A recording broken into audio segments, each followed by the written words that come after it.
Opposition, Kemi. Thank you, Mr. Speaker.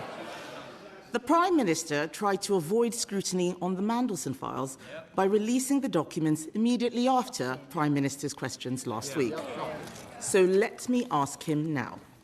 Did the Prime Minister personally speak to Peter Mandelson about his relationship with the convicted paedophile Jeffrey Epstein before appointing him as our ambassador to Washington?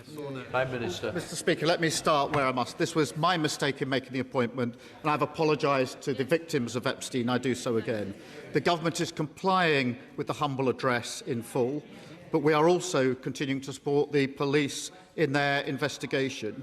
The matter of process was looked at by the independent adviser on ministerial standards. It's clear the appointment process wasn't strong enough, and that's why I've already strengthened it.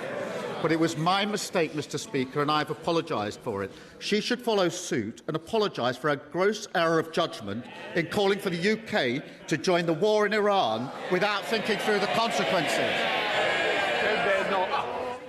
Mr. Speaker, I know he doesn't want to talk about the documents he tried to bury last week. He's going to try and talk about anything else, but he's not going to get away with it. I asked him a question he did not answer. We know the Prime Minister was warned about the risk of appointing Peter Mandelson. This is not about the process. He knew that Mandelson stayed in Epstein's house after Epstein had been convicted for child prostitution. He knew that, so I will ask him again. Did he speak to Peter Mandelson about this before the appointment, yes or no? Prime Minister. Mr. Speaker, I've already made clear that he was asked questions and gave untruthful replies. The government is complying with the humble address. The process has been set out. The independent adviser has looked at it, and he said, quote, the relevant process for a political appointee was followed. Now, obviously, this is a question of my judgment, but what about her judgment? She wanted to rush into a war with Iran without thinking it through.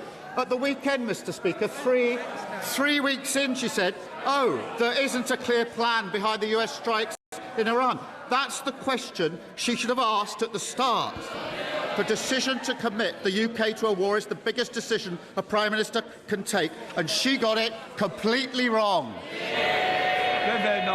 I didn't hear an answer, Mr. Speaker, and he's right. It is about his judgment. He has repeatedly told us that Peter Mandelson lied to him, but he won't tell us if he actually picked up the phone and spoke to Mandelson before appointing him. This doesn't make any sense. The Prime Minister told us on the record, and I quote, I believed the lies he told me. If the Prime Minister